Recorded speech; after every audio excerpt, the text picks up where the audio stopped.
Hare Ram, Hare Ram, Ram Ram, Hare Hare. Hare Krishna, Krishna Krishna, Hare Hare. Hare Ram, Ram Ram, Hare Hare. Hare Krishna, Krishna Krishna, Hare Hare. Hare Ram, Ram Ram, Hare Hare. Hare Krishna, Krishna Krishna, Hare Hare. Hare Ram, Ram Ram, Hare Hare. Hare Krishna, Krishna Krishna, Hare Hare. Hare Ram, Ram Ram, Hare Hare. Hare Krishna, Krishna Krishna, Hare Hare. Hare Ram, Ram Ram, Hare Hare. Hare Krishna, Krishna Krishna, Hare Hare. Hare Ram, Ram Ram, Hare Hare. Hare Krishna, Krishna Hare Hare. Hare Ram, Ram Ram, Hare Hare. Hare Krishna, Krishna Krishna, Hare Hare. Hare Rama, Hare Rama, Rama Rama, Hare Hare. Hare Krishna, Krishna Krishna, Hare Hare. Hare Rama, Rama Rama, Hare Hare. Hare Krishna, Hare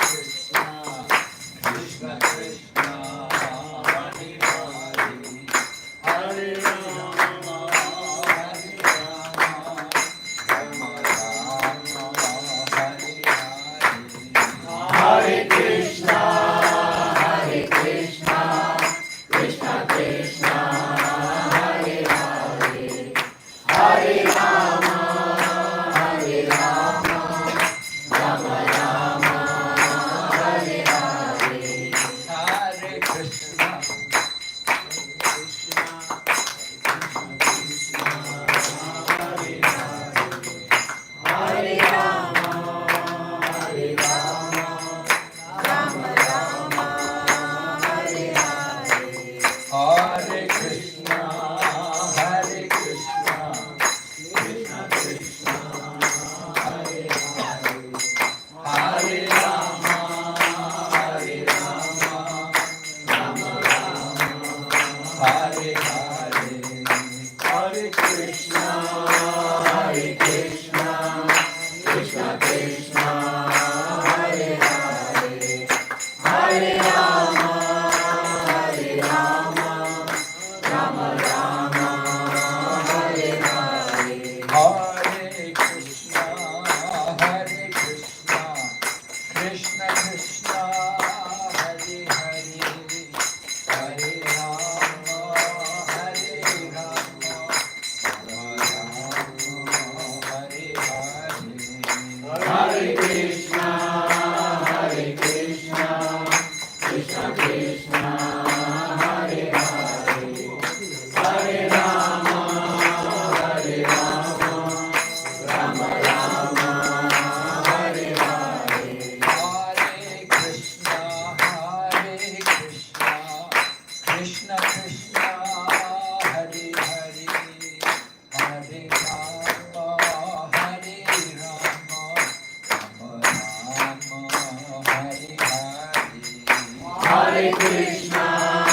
Hare Krishna, Krishna Krishna, Hare Hare. Hare Rama, Rama Rama, Hare Hare.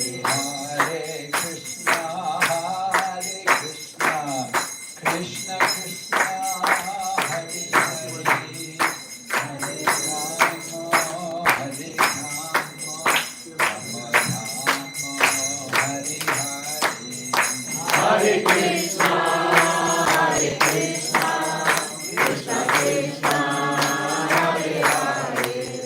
Hare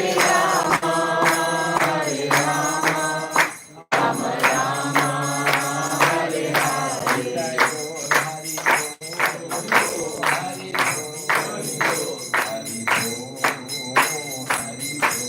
Jai Gora Hari Bol, Hari Bol, Hari Bol.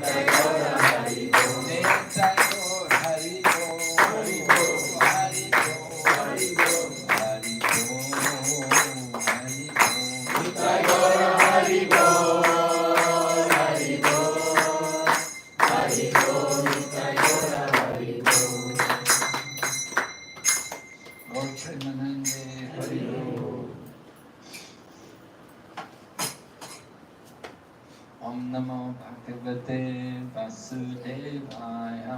Om Namo Bhagavate Vasudevaya. Om Namo Bhagavate Vasudevaya. Om Namo Bhagavate Vasudevaya. Om Namo Bhagavate Vasudevaya. Om Namo Bhagavate Vasudevaya. Narayanam Namaskrityam. Narayanam Namaskrityam. Naram Chaiva Narottamam. Naram Chaiva Narottamam. Devim Saraswatim Vyasam. Devim Saraswatim Vyasam. Tato Jayamudhiraya. Tato Jayamudhiraya. Nastaprayeshu Bhavadreshu. Nashtaprayeshu Bhavadreshu. Nityam Bhagavata Sevaya. Nityam Bhagavata Sevaya. Bhagavati Uttama Shloke. Bhagavati Uttama Shloke. Bhaktir Bhavati Naishtaki. Bhaktir Bhavati Naishtaki. So very happy to see all of you here. Surprised to see some people here. Devotees coming from Malaysia, unexpected. Welcome, all of you. So, Lord Krishna is so kind. He's given us so many nice activities to participate in. Our Krishna consciousness movement is progressing nicely. It's many years since Srila Prabhupada departed from the world. And since Srila Prabhupada departed from the world, then we lost also so many other great souls. We can see here the picture, His Holiness Mahavishnu Goswami, and so many, and of course this year we lost His Holiness Srila Gopal Krishna Goswami, very wonderful devotee who did so much nice service for Srila Prabhupada. So Srila Bhaktivinoda Thakur has described the mood which we should have. He says, he reasons ill who tells a Vaishnava dies when thou art living still in sound. The Vaishnava dies to live, and in living tries to spread the holy name around. So Srila Bhaktivinoda Thakur, in a poetic manner, describes the mission of a Krishna conscious devotee. That we take up the mission given to us by Sri Chaitanya Mahaprabhu. Sri Chaitanya Mahaprabhu advented himself in the year 1486. So that's 539 years ago, long time ago. But the mission is still very much there, that we have the mission of Chaitanya Mahaprabhu, which is to distribute Krishna consciousness everywhere, to go to every town and village and introduce them to the chanting of the holy names of the Lord. The chanting of the holy names of the Lord, generally we will call Sankirtan. Sankirtan. Kirtan is generally, we hear a lot Kirtan, the coming together to chant, to sing. And Sankirtan is where we're many people coming together. A bigger, louder Kirtan, you could say. So, the Sankirtan movement is very important in this age of Kali Yuga. Kali Yuga Dharma Hari Nam Sankirtan. In the Kali Yuga, the Dharma for this age, Dharma meaning the occupation, our occupation, just like, you know, you have some occupation, you're working in some job, you have an occupation. So there is Sanatana Dharma, right? Eternal occupation. Your jobs in the corporate world, in the industry, in the factories, whatever, they are not Sanatana Dharma. The Sanatana Dharma is the occupation of the soul. What is the occupation of the soul? Our soul's occupation is this Sankirtan, the chanting of the names of the Lord. Kali Yuga Dharma Hari Nam Sankirtan. In the Kali Yuga, the process for this age is Sankirtan. And Sankirtan, of course, it can be understood in different ways. Just like in the times of Chaitanya Mahaprabhu, the process was to madanga, kartals, and chant and sing, and in this way perform Sankirtan. But with the advent of Bhaktivinoda Thakur, and then later on his seminal son, Om Vishnupad Bhaktisiddhanta Saraswati Thakur Prabhupada, followed by his disciples, then Sankirtan was given a bigger meaning, and it meant more publishing books, writing books, publishing books, distributing books.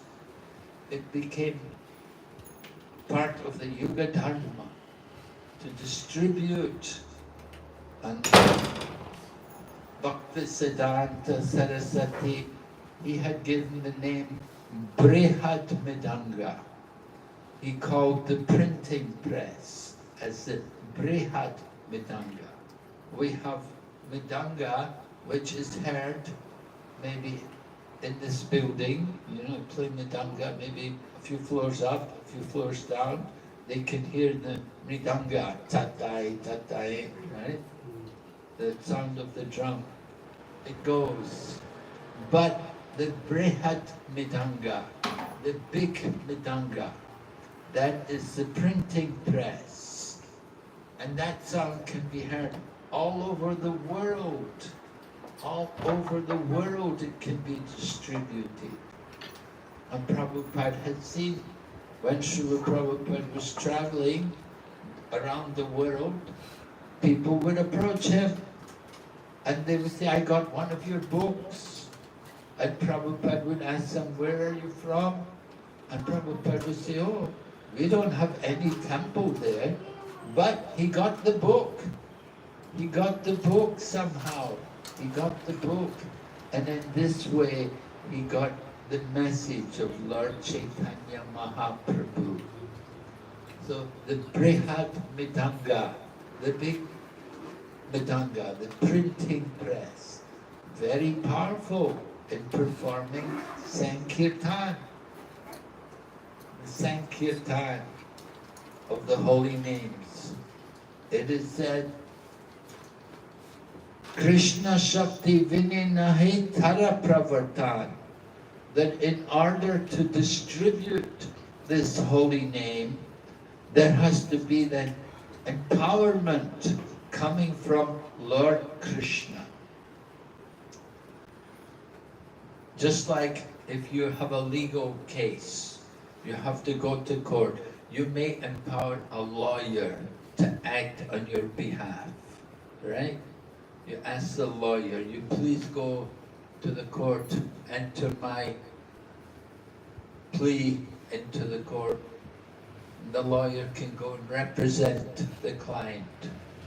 So the same way, Lord Krishna empowers devotees to distribute the holy name. Chaitanya Mahaprabhu sent Lord Nityananda and Haridas. He told them, Suno suno Nityananda, suno Haridas, Triti gari gari gya koro e bhiksha, Bolo Krishna, Bhajo Krishna, Koro Krishna Shiksha. This is Bengali language from the Chaitanya Bhagavat, which is Bengali literature, very important in the culture of Bengal. Beautiful poems describing the pastimes of Chaitanya Mahaprabhu. So Chaitanya Mahaprabhu asked Lord Nityananda, who was his direct expansion and not different from Lord Balaram, along with Haridas, and Haridas, they say Brahma Haridas. These two great souls, they were requested by Lord Chaitanya to go to every door, to go in every gully, in every street, every alley, and knock on the doors. And when the door opens, fall at the feet and beg the people, please chant the names of Krishna, worship Krishna, read the books about Krishna. So this was Lord Chaitanya's order to Nityananda and Haridas. And they did. They went. They would go every day. So similarly, we are continuing the Krishna consciousness movement. The Krishna consciousness movement has come to so many places around the world on the same process that we come, some devotee comes, empowered by the order of Guru and Krishna, and acting on behalf of Guru and Krishna, they come, they preach, they chant, they distribute books, and they introduce people to Krishna consciousness. And in this way, centers are opened around the world, not only in India, but everywhere, but especially in India. And we have many wonderful centers there. So Lord Chaitanya had desired like that the devotees would have that missionary spirit to go out and to distribute the message of Krishna.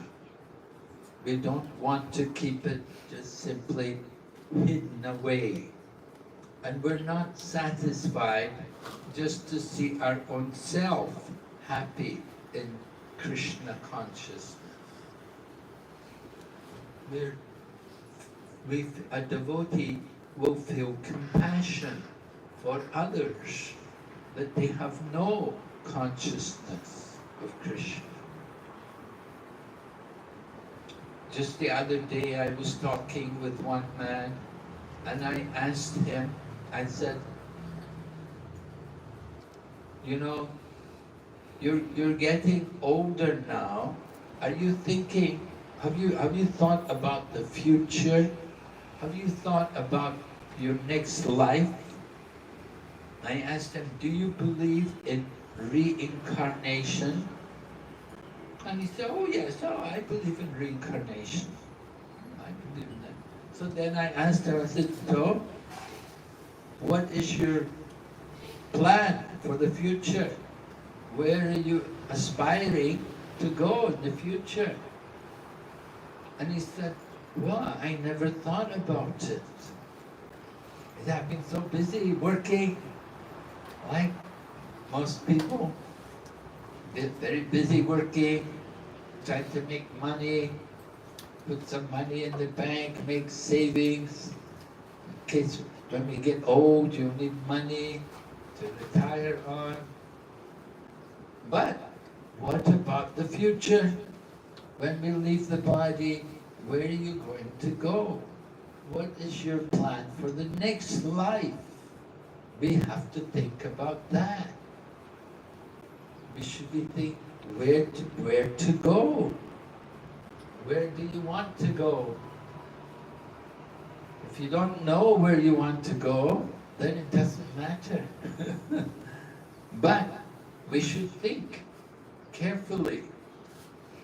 What would be where would I like to go? Which place? You know, now we have the human form of life. It's very fortunate to get the human body. But there's no guarantee that in the next life we will still have the human form of life. There are many different species of life. And the human species is only 4 lakhs compared to 84 lakh species of life.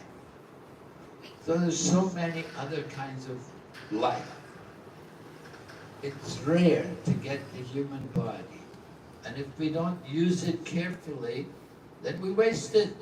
We miss the opportunity. So thoughtful people will think, now I'm in this human body. Where am I going to go? So it depends on our consciousness. Our consciousness will decide where we go. What are we thinking about? What is absorbing our mind? Of course, most people think about the family. I have my family, I think about my children, or I think about my parents, like that. So, next life, you may come back in the family, but you may not come back. You may not come back in the human form. It may be the dog in the family. You don't know next life what will be the destiny. We have to be very careful. So, to get the human form of life, it's very important that we develop some feeling for the responsibility, the duty in this human life. So Bhagavad Gita says, if we do a little devotion, a little advancement on this path will save us from the greatest danger.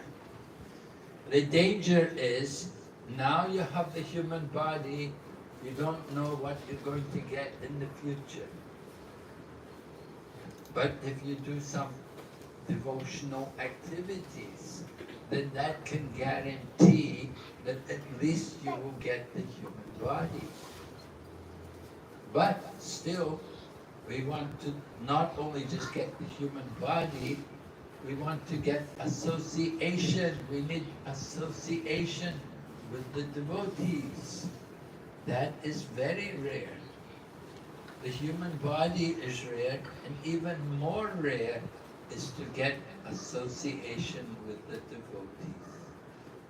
So, to be sure of getting association with the devotees, we have to cultivate the association of devotees in this life. We have to cultivate our God consciousness by regularly chanting the holy name and by worshipping Krishna and reading the books about Lord Krishna. These activities will certainly help us to come to a better situation in the future. So Krishna consciousness is a science. If we act according to the process, you get results. You get good results. We have to follow Shastra. Scriptures are very important. Therefore, our Krishna consciousness movement is distributing scripture. We are distributing many Shastras. Bhagavad Gita, Ramayana is also being distributed. Mahabharata is also being distributed. Many different books are all being published and distributed in the Krishna consciousness movement, and especially the Srimad Bhagavatam. Actually, there's a, a s- a graduation of scriptures. We begin with the Bhagavad Gita. Bhagavad Gita is like the ABC of spirit. You get the basic foundation of spiritual knowledge. And then you can go on to the higher studies. Just like when you finish school, you go to college or you go into uni. So the same way, you go from Bhagavad Gita, you go to Srimad Bhagavatam. And here, the Bhagavatam. Bhagavatam is described to be the ripened fruit of the Vedas. The Vedas are like a tree, and the Bhagavatam is like the fruit of the tree. The fruit is the valuable part. We see here in Singapore many trees, not many fruits. Don't see many fruits on the trees, right? Of course, they plant it like that. They don't want fruits growing everywhere because the fruits would be falling and making a mess. It would be a problem. So they plant trees which are not going to produce fruits. That's quite common. But still, we do point out the valuable part of the tree is actually the fruit. Just like when if you have mango trees, when there's some mangoes on the tree, then people value the tree very much. They'll take a lot of care. No mangoes, they don't mind so much, you know. But when the mangoes start to come, then they know they get a good price for the mangoes. So the tree of Vedic knowledge, the Srimad Bhagavatam. And even higher than Srimad Bhagavatam, we have the postgraduate study. Just like many students, they come, they do postgrad. The postgraduate study of our scripture means Chaitanya Charitamrita. The Chaitanya Charitamrita. It's considered the topmost of all scriptures. Because in the Bhagavad Gita, Lord Krishna had described, he told Arjuna, and by telling Arjuna, he's telling all of us, surrender. You have to surrender. So then Srimad Bhagavatam begins from that point. That now that you have surrendered, so go on from that point. So Srimad Bhagavatam is describing the activities of surrendered devotees. They've understood that Lord Krishna is the Supreme Lord, and they want to hear about Lord Krishna. So the Srimad Bhagavatam guides us how a surrendered devotee should act, what their business is. And then the Chaitanya Charitamrita goes on from that to describe what is the goal of surrender.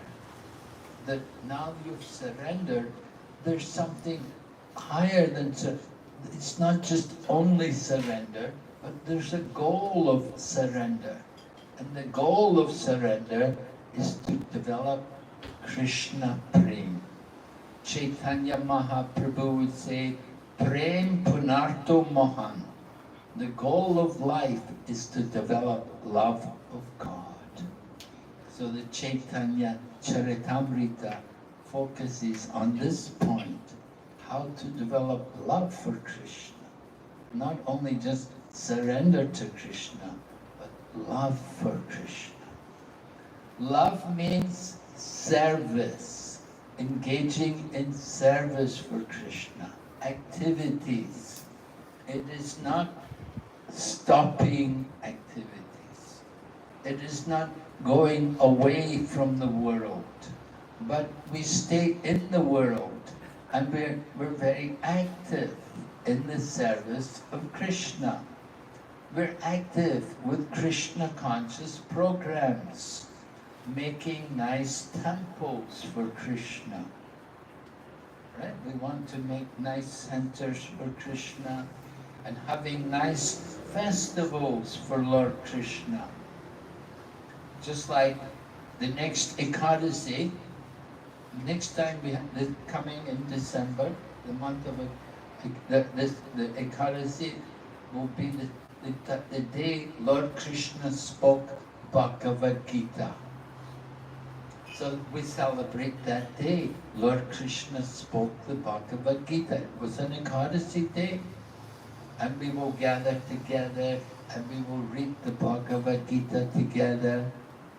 And we will encourage people who don't have a copy of the book, take a copy of Bhagavad Gita and start reading it regularly.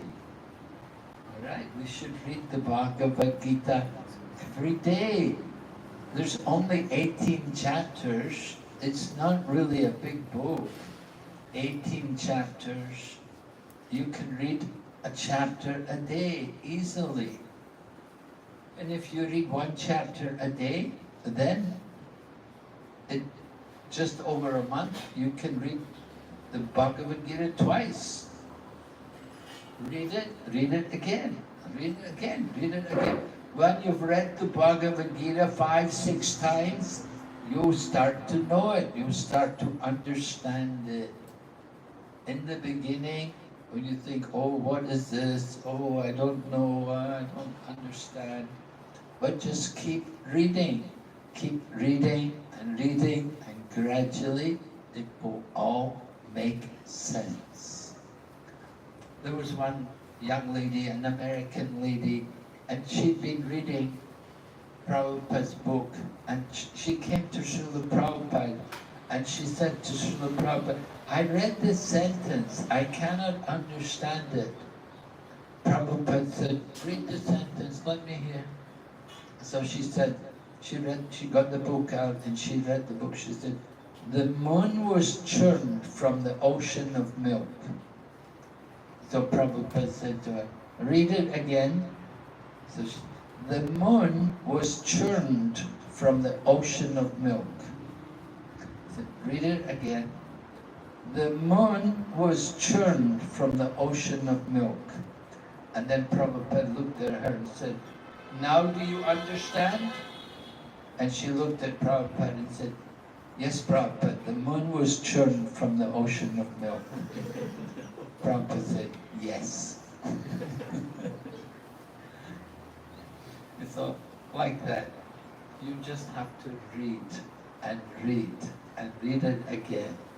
And gradually, it starts to make sense. Lord Krishna is the cause. He's in the heart. And He gives us the understanding by which we can come to Him. Tesham satata yuktanam bhajatam pritipurvikam tadami buddhiyogam tam yena mam upayantite. To those who are constantly devoted to me and worship me with love, I give the understanding by which they can come to me. So Lord Krishna is in the heart. He's the Chaitya Guru, right? The Guru of the heart. And He guides us. Of course, we have to be careful about just being guided only by the heart, because we can often trick ourselves and think, Krishna in the heart's telling me. You know, you get people come and they think, Krishna told me I can eat meat. Krishna told me I can drink beer. Where? Krishna told you? Yeah, from the heart, Krishna told you. So we have to be careful that what you think you're hearing from the heart you have to confirm it with the authorities, sadhu, shastra, and guru. That what you're saying from the heart, it should be confirmed also by spiritual authorities like the holy men, the scriptures, and the spiritual teachers. They can guide us, not just only from the heart, because we do have that tendency. We are conditioned souls. It is said we are nityabada, eternally conditioned souls. Eternally in the sense that we have been here in this material world a very long time. We've been here a long time, and so long that it seems like it's almost like we've always been here. But actually, we don't belong here. Our real position is not here in this world. We really belong in the kingdom of God, in the other world, beyond this. Beyond this creation, there is another creation, which is eternal. And we belong there. So we've forgotten our spiritual nature. We condition ourselves. Conditioned means we have the tendency to cheat. And one of the ways in which we cheat is we say things like, Krishna told me I can do this. Krishna told me I don't need to chant. Krishna told me I don't need to read Bhagavad. And we had one person, she said, Krishna told me that Bhagavad Gita is too old and I was to write the new book. And she did, and she got so many followers also.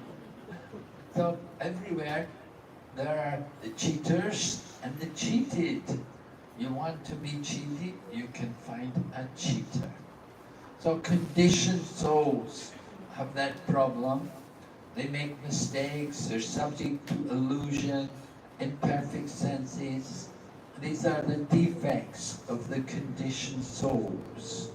Conditioning keeps us in the material world, causes us to take birth again and again.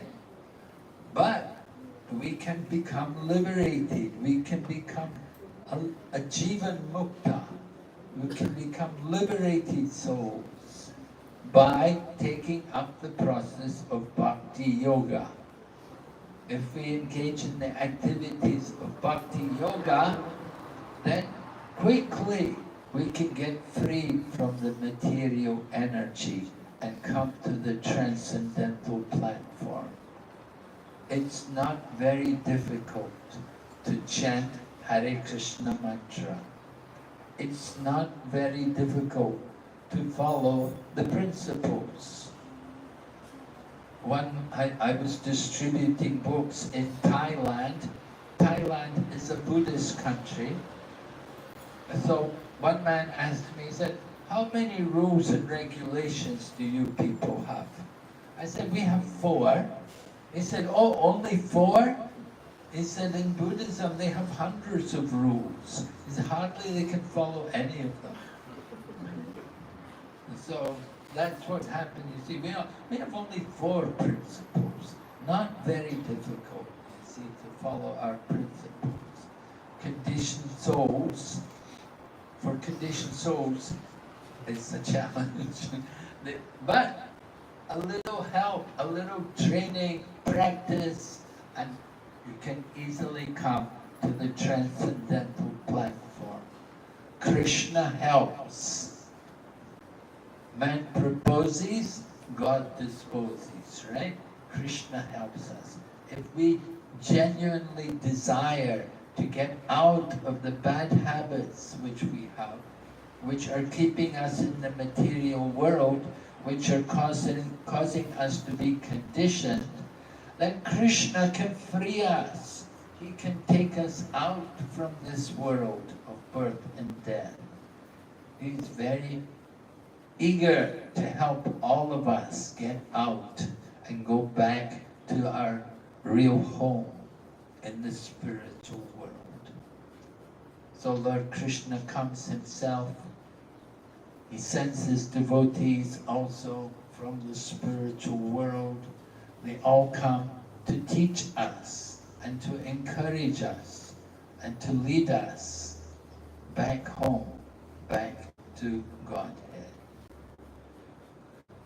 So we encourage all of you wonderful people, please be nice, be faithful in your practice of Krishna consciousness. Chant Hare Krishna regularly. Devote your time for the service of Krishna. Try to hear regularly. To help people to hear more, we have very many classes and courses going on online. They can be virtual or they can be live. We have regular courses, classes going on here in Singapore, and we also have a lot of other things going on coming from all over the world.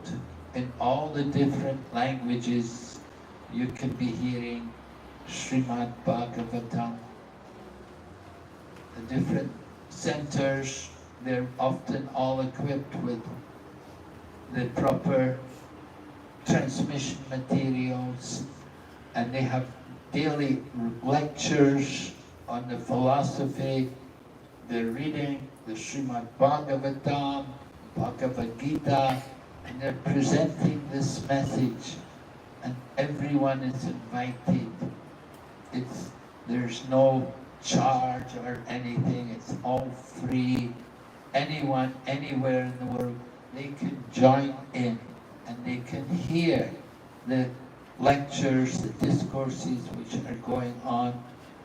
And you're also encouraged to put questions as well, where we invite people to put questions. Actually, inquiring is part of the process. In Bhagavad Gita, Lord Krishna also describes Tadvidi pranipatena pare prashnena sevaya upadeshanti te jnanam jnaninas tattva darshana. Lord Krishna is saying, just try to learn the truth by inquiring.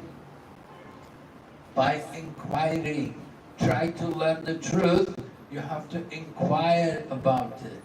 You want to understand the truth, you have to be willing to ask more to understand it. And certainly the speakers will be happy to try to enlighten us, to understand more. So our whole philosophy is all based in that way.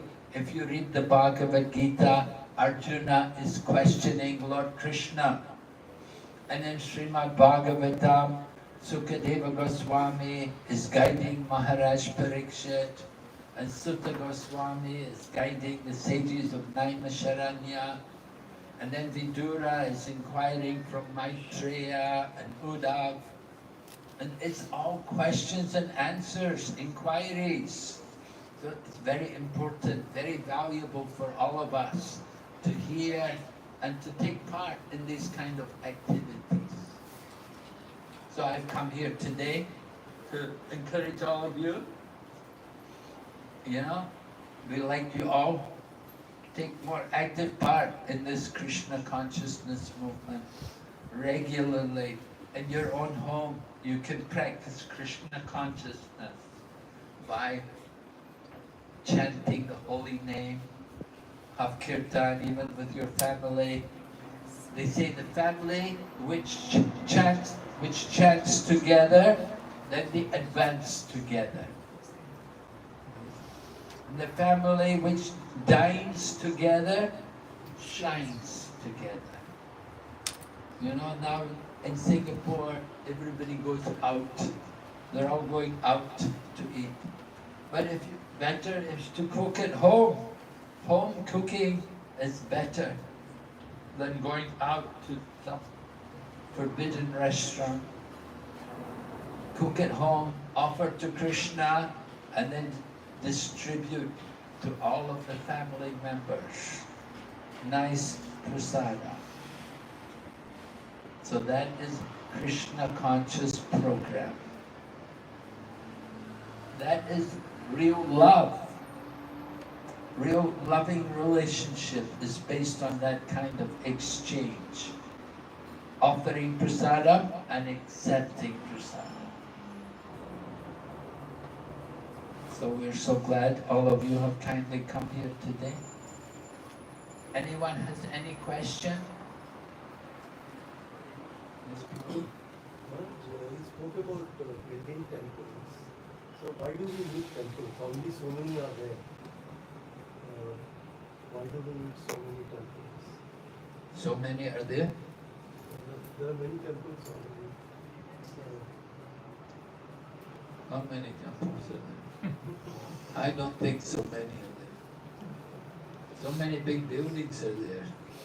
So many apartments are there. Condominiums are there. Where are the temples? I don't know. I don't see them. There may be a few temples, some temples. Not a lot. Very less.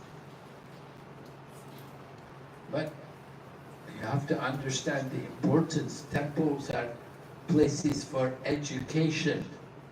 The people are meant to go to temple for education, to hear and to learn about the value of life and how to properly live in this world. So we lack that kind of facility. We do need more temples. Now, and some people think, oh, we need more factories. There's so many factories. We see huge factories. I don't see huge temples, but huge factories are there. Big industries, industrial enterprise for the mass of people all coming, working. Where are the temples?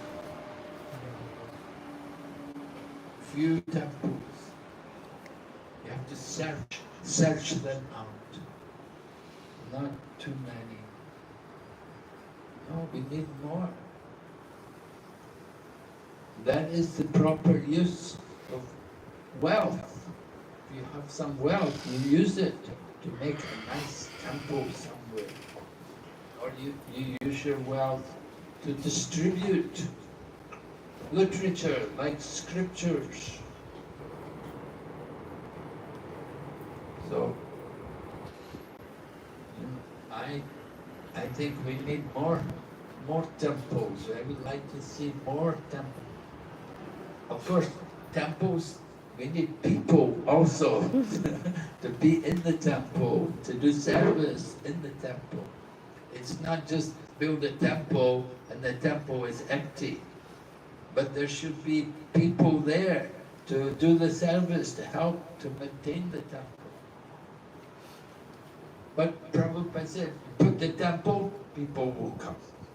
Once the temple is there, the people will come, will fill up. That was Prabhupada's thinking. He said, you put the temple there, he said, you make a center, people will come. Just take some time. Just like in Vrindavan, Prabhupada put Krishna Balaram temple out at, in the Ramareti there. And it was very quiet when Prabhupada built that temple. There was nothing, it's a very quiet part of Vrindavan. But now it's terrible. So many people, so many houses, so much traffic. No? So the temple came, and then so many other people.